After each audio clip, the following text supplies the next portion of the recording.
जो हमने पॉइंट्स रखे हैं उसका जवाब नहीं दिया, एक एग्जाम्पल लेकर बोल रहे हैं, तो it is a completely defensive response. आपने उनका चेहरा तो देखा होगा। आप लोगों ने वॉकआउट किया, इसीलिए एसआईआर के मुद्दों को उठा रही है। मैंने कहा था ट्रांसपेरेंट वोटर लिस्ट सबको दीजिए, उसके बारे में एक शब्द नहीं बोला।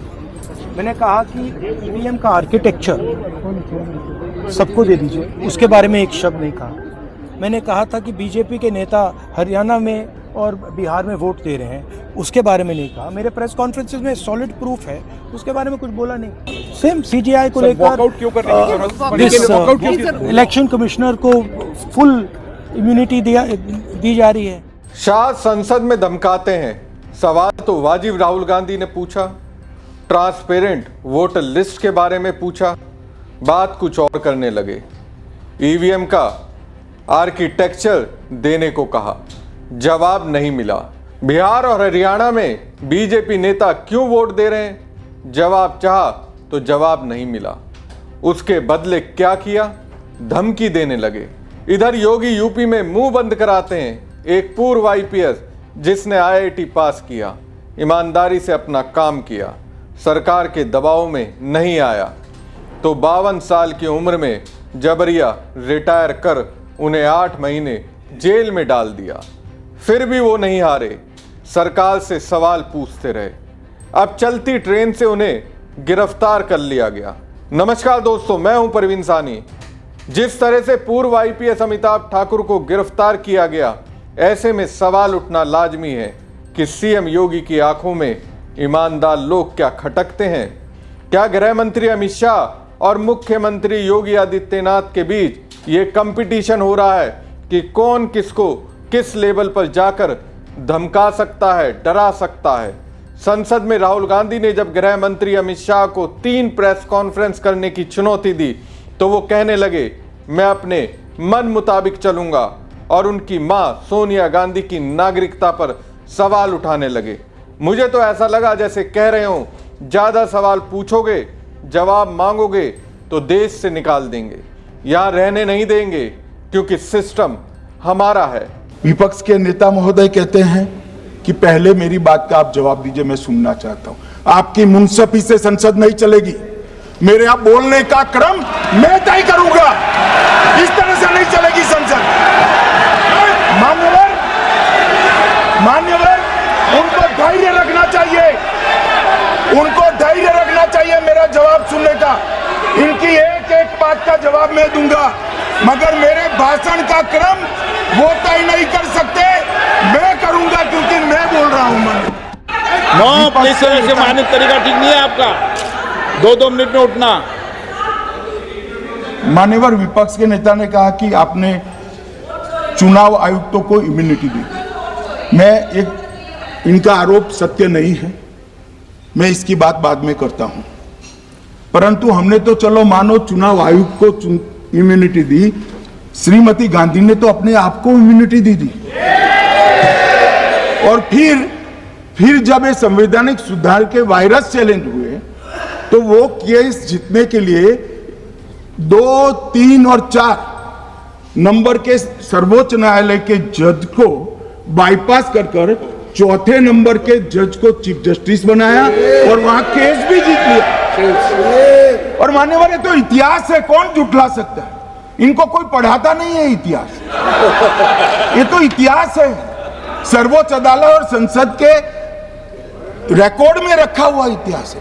इसके खिलाफ लल्लन सिंह जैसे कितने लोग पूरा जीवन लड़े बिहार में, इमरजेंसी के खिलाफ जेल में गए। Filed a case on Madam Sonia Gandhi's voting on that 80. Sir, that Ross Avenue court dismissed that case without, there is no substance in that case. After the same question given an appeal. Gandhi not even voted in that election. I am challenging Home Minister. Okay. Sonia Gandhi not even voted that election. Can you prove it? Sir, misleading statement a Home Minister doing. Sir, you are what is this, sir? एक minute please दादा, 1 minute please. No, बैठिए। No no. अब दोस्तों ये video देखिए, ये पूर्व IPS Amitabh Thakur को कोर्ट ले जाती यूपी पुलिस है। आप इस तरीके को देखिए, लग रहा है जैसे पुलिस किसी आतंकी को खींच कर ले जा रही हो, एक बड़ी सफलता हासिल कर ली हो। सोचिए पुलिस कभी इसी अमिताभ ठाकुर के सामने सैल्यूट मारती होगी। आज क्या कर रही है, अपराधी वाला ट्रीटमेंट दे रही है।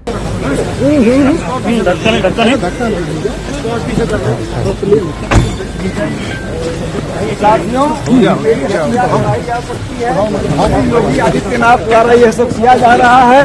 मैं कोर्ट से गुनाह बयान ले लीजिए। कहाँ ले? अरे भैया हेलो। अमिताभ ठाकुर चीख चीख कर कहते हैं मेरी हत्या कराई जा सकती है, योगी आदित्यनाथ के द्वारा यह किया जा रहा है, मेरी हत्या कराई जा सकती है। यहां तक तो पुलिस सुनती है और उन्हें बोलने देती है। लेकिन मुझे हैरानी इस बात की हुई, जैसे ही सीएम योगी का नाम लिया यूपी पुलिस सुपर एक्टिव हो गई और उन्हें खींचकर भीतर ले जाती है। समझ सकते हैं इस वक्त यूपी पुलिस के लिए योगी क्या है। योगी नाराज ना हो, उनसे खुश रहें, उन्हें खुशी देने के लिए, संतुष्टि देने के लिए किस स्तर तक जा रही है। आप भले ही विपक्ष के कद्दावर नेताओं पर बेफिजूल की टिप्पणी करके उन्हें अपमानित करें, अपने शब्दों के जरिए लपेट लीजिए, राहुल गांधी को बेवकूफ बता दीजिए, अखिलेश यादव को अपमानित कर दीजिए, कुछ नहीं होगा, दावा करता हूं। लेकिन अगर बीजेपी के नेताओं, उनकी सरकार या फिर चाहे केंद्र की हो या फिर यूपी की हो, आईना दिखाया तो तरीके से बीजेपी की सरकारें आपके साथ व्यवहार करेगी, जैसा कि सदन में अमित शाह ने नेता प्रतिपक्ष राहुल गांधी के साथ व्यवहार किया।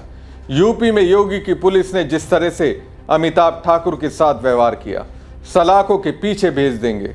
और देखिए जब कोई विरोध करता है तो फिर सपोर्ट किस तरह से मिलता है। संसद की कार्रवाई में जब अमित शाह राहुल गांधी को धमका रहे थे तो उस दौरान देखिए ओम बिरला किस तरह से सपोर्ट कर रहे थे। क्या गलत बोला उन्होंने यही बोला, आपने जो बात उठाई है मुझे कब बोलना है मैं तय करूंगा, यही बोला ना। उसमें क्यों उत्तेजित हो रहे हो आप? हाँ, आपके 2-2 मिनट में खड़े होने से थोड़ी जवाब देते रहेंगे। नो, माननीय गृह मंत्री नहीं होगा। मैं आपको फिर मौका दूंगा, आपको। सपोर्ट सिस्टम को देखा आपने, कुछ इसी तरह से यूपी पुलिस योगी के लिए बिछ गई है। सुनिए पुलिस क्या तर्क दे रही है। दिनांक 12/9/2025 को संजय शर्मा जो कि तालकटोरा निवासी हैं, उनके द्वारा थाना जज तालकटोरा को एक प्रार्थना पत्र दिया गया, जिसमें उन्होंने आरोप लगाया कि अमिताभ ठाकुर जो कि पूर्व आईपीएस अधिकारी हैं, वो जब देवरिया में पुलिस अधीक्षक के पद पर तैनात थे तो उनके और उनकी पत्नी द्वारा अपने छद नाम का उपयोग करते हुए कूट रचित दस्तावेज बनाकर और अपने प्रभाव का दुरुपयोग कर एक औद्योगिक प्लाट देवरिया में आवंटित कराया गया और जिसको विक्रय कर उससे लाभ लिया गया। इस प्रार्थना पत्र पर अभियोग पंजीकृत करते हुए एक उसकी निष्पक्ष विवेचना के लिए एक एसआईटी गठित की गई और उस एसआईटी ने आज साक्ष्य संकलन कर सबूतों के आधार पर सीतापुर महोली के पास से पूर्व आईपीएस अधिकारी अमिताभ ठाकुर को गिरफ्तार किया। चूँकि एसआईटी की विवेचना में इसका घटनास्थल देवरिया था, इसलिए एसआईटी द्वारा इसे देवरिया कोर्ट में पेश किया गया। दोस्तों, भारतीय पुलिस सेवा के पूर्व अधिकारी और आजाद अधिकारी सेना के प्रमुख अमिताभ ठाकुर को 10 दिसंबर को तड़के करीब 2 बजे उत्तर प्रदेश पुलिस की लखनऊ क्राइम ब्रांच ने शाहजहांपुर जंक्शन पर तब गिरफ्तार कर लिया जब वो लखनऊ सुपरफास्ट एक्सप्रेस से दिल्ली जा रहे थे। इस बीच पुलिस ने अमिताभ ठाकुर और उनकी पत्नी का सोशल अकाउंट एक्स भी सस्पेंड कर दिया। इसे ही कहते हैं तानाशाही। अगर अमिताभ ठाकुर पुलिस की नज़र में गुनहगार हैं तो फिर उनकी पत्नी के सोशल मीडिया अकाउंट को क्यों सस्पेंड किया गया? गिरफ्तारी देखिए अमिताभ ठाकुर की यूपी पुलिस ने इस तरह से की मानो वो एक शातिर अपराधी हों। शाहजहांपुर जंक्शन पर ट्रेन जैसे ही रुकी, स्टेशन पर पहले से मौजूद पुलिसकर्मियों ने यूपी के पूर्व आईजी अमिताभ ठाकुर को पहले एसी कोच से बाहर निकाला और फिर उन्हें हिरासत में ले लिया। सभी सादी वर्दी में थे। अमिताभ ठाकुर की पत्नी और सामाजिक कार्यकर्ता नूतन ठाकुर के अनुसार लखनऊ पुलिस ने 3 महीने पहले देवरिया में उन दोनों के खिलाफ जमीन आवंटन विवाद से संबंधित एक एफआईआर दर्ज की थी। हालांकि उन्होंने ये भी दावा किया कि ठाकुर दंपति ने करीब 25 साल पहले ही विवादित जमीन खाली कर दी थी।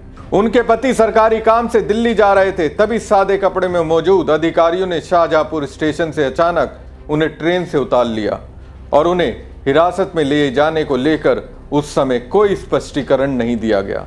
इस मामले के बारे में उनका कहना है कि साल 1999 में पूर्व आईपीएस अमिताभ जब देवरिया में बतौर एसपी तैनात थे तब उन्होंने वहां पर जमीन खरीदी थी। इंडस्ट्रियल एरिया में एक प्लॉट लिया था जिसमें नाम में एरर हो गया था। इसकी वजह से उन्होंने उस प्लॉट को सरेंडर कर दिया था, फिर भी गिरफ्तारी हुई। तो क्या माना जाए, बीजेपी के राज में बोलने की आज़ादी छीनी जा रही है? सोचिएगा जरूर, कमेंट बॉक्स में कमेंट कर जरूर बताइएगा। साथ ही पेज को ज़्यादा से ज़्यादा लाइक और शेयर कीजिएगा। धन्यवाद।